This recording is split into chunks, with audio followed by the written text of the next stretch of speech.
नमस्कार दोस्तों, आपका स्वागत है एक बार फिर से आपके अपने YouTube चैनल में। मित्रों, आज की वीडियो में हम जानेंगे कि उर्मिला ने लक्ष्मण से 14 साल दूर रहकर अकेले में क्या किया। दोस्तों, आज की वीडियो बेहद ही खास होने वाली है क्योंकि आज की वीडियो में हम एक ऐसे सच को उजागर करने जा रहे हैं जिसके बारे में निश्चित ही आपको जानकारी नहीं होगी।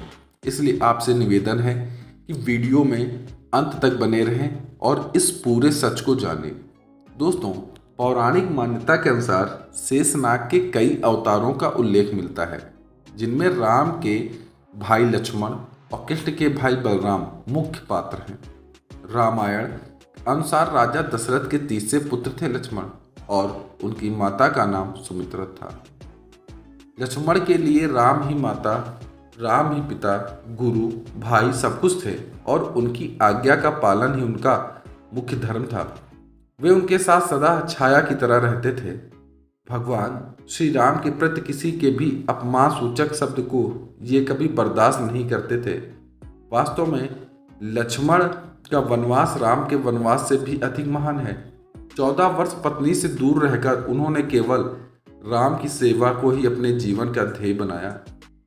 वाल्मीकि रामायण के अनुसार उर्मिला जनक नंदिनी सीता की छोटी बहन थी और सीता के विवाह के समय ही दशरथ और सुमित्रा के पुत्र लक्ष्मण को ब्याही गई थी। जब राम और सीता के साथ लक्ष्मण भी वनवास को जाने लगे, तब उनकी पत्नी उर्मिला ने भी उनके साथ जाने की जिद की, परंतु लक्ष्मण ने उन्हें यह कहकर मना कर दिया कि अयोध्या के राज्य को और माताओं को उनकी आवश्यकता है। उर्मिला के लिए यह बहुत कठिन समय था। ऐसे में जबकि वह नववधू थी और उसके दाम्पत्य जीवन की तो अभी शुरुआत ही हुई थी। लक्ष्मण के वनवास जाने के बाद उर्मिला के पिता अयोध्या आए और उर्मिला को मायके चलने का अनुरोध करने लगे ताकि माँ और सखियों के सानिध्य में उर्मिला का पति वियोग का दुख कुछ कम हो सके। परंतु उर्मिला ने अपने मायके मिथिला जाने से इनकार करते हुए कहा कि पति की आज्ञा अनुसार पति के परिजनों के साथ ही रहना और दुख में उनका साथ ना छोड़ना ही उसका धर्म है। यह उर्मिला का अखंड पतिव्रत धर्म था। जब लक्ष्मण जा रहे थे, तब सबसे विकट क्षणों में भी उर्मिला आंसू ना बहा सकी, क्योंकि उनके पति लक्ष्मण ने उनसे एक और वचन लिया था कि वह कभी आंसू ना बहाएंगे, क्योंकि अगर वह अपने दुख में डूबी रहेंगी तो परिजनों का ख्याल नहीं रख पाएंगी। लेकिन अब सवाल उठता है कि लक्ष्मण अपनी पत्नी उर्मिला से 14 वर्ष तक दूर रहे तो उर्मिला क्या करती थी अकेले में। इस संबंध में मान्यता पर आधारित एक कथा पढ़ने को मिलती है। इस कथा का वर्णन रामचरितमानस में नहीं मिलता। कथा यह है कि रावण के पुत्र मेघनाद को यह वरदान था, जो व्यक्ति 14 वर्षों तक सोया ना हो वही उसे हरा सकता है। हालांकि लक्ष्मण अपने भाई श्री राम और भाभी सीता की सुरक्षा और सेवा में इतना लगे रहे कि वे 14 वर्ष तक सो ही ना पाए। कथा के अनुसार उनके बदले उर्मिला 14 वर्ष तक सोती रही। रावण के वध के बाद श्री राम, सीता और लक्ष्मण वापस अयोध्या लौट आए और वहां प्रभु श्री राम के राजतिलक की तैयारी होने लगी। उस समय लक्ष्मण जोर जोर से हंसने लगे। जब लक्ष्मण से इस हंसी का कारण पूछा तो उन्होंने जो कहा वो इस प्रकार है। उन्होंने कहा, मैंने सारी उम्र इसी घड़ी का इंतजार किया था कि मैं श्री राम का राजतिलक होते हुए देखूंगा, लेकिन अब मुझे निद्रा देवी को दिया गया वचन पूरा करना होगा जो मैंने उन्हें वनवास जाने से पहले दिया था।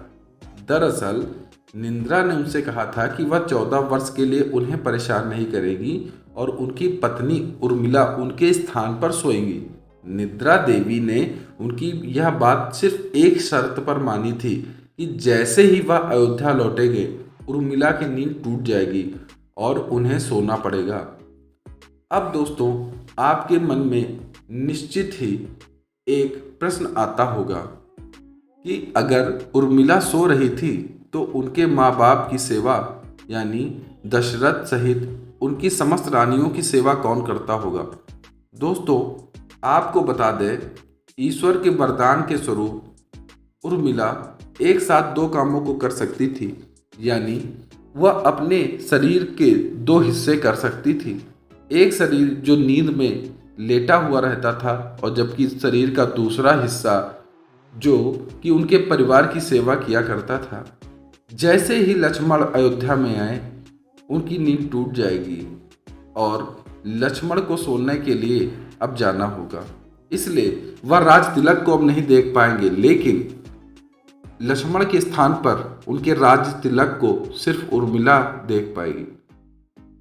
लक्ष्मण के उर्मिला से अंगद और चंद्रकेतु नाम के 2 पुत्र तथा सोमदा नाम की एक पुत्री उत्पन्न हुई। अंगद ने अंगदियापुरी तथा चंद्रकेतु ने चंद्रकांतापुरी की स्थापना की। दोस्तों, अब हम जानेंगे उर्मिला के पतिव्रत का बल। एक अन्य कथानुसार लक्ष्मण की विजय का मुख्य कारण उर्मिला का पतिव्रत था। मेघनाद के वध के बाद उनका शव श्री राम जी के युद्ध शिविर में रखा गया। उस शव को मेघनाद की पत्नी सुलोचना लेने आई।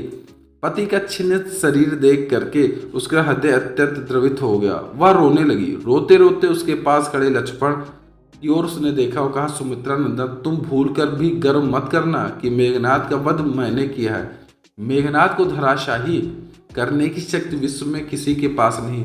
यह तो 2 पतिव्रता नारियों का भाग्य था। अब आप सोच में पड़ गए होंगे कि निद्रा देवी के प्रभाव में आकर अगर उर्मिला 14 साल तक सोती रही तो कैसे उसने अपना पतिव्रत धर्म निभाया।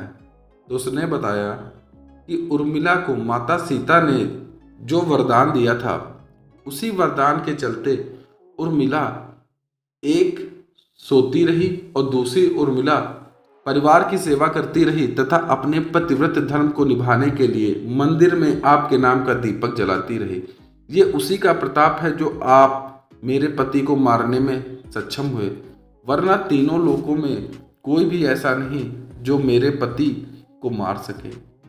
यह बात सुनकर के वहां पर उपस्थित सभी लोग द्रवित हो उठे और सुलोचना कहती है कि मैं भी पतिव्रता हूँ, लेकिन बस अंतर यही है कि उर्मिला के पति यानी लक्ष्मण आपने सत्य का साथ दिया और मेरे पति मेघनाद इन्होंने असत्य का साथ दिया। हम दोनों ही स्त्रियां यानी सुलोचना और उर्मिला दोनों ही पतिव्रता स्त्रियां हैं, लेकिन जीत तो हमेशा सच की होती है और वो होनी भी चाहिए। इसी वजह से आज आप जीवित हैं और मेरे पति मृत्यु के आगोश में पड़े हैं। इतना कहने के बाद श्री राम उसे पति का शरीर सौंप देते हैं और वह पति का शरीर लेकर के चंदन की शैया पर जाती है और वहां पर अपने पति के साथ सती हो जाती है। तो दोस्तों, ये थी कहानी लक्ष्मण और उनकी पत्नी की। आपको आज की वीडियो कैसी लगी कमेंट बॉक्स में अवश्य बताएं। धन्यवाद।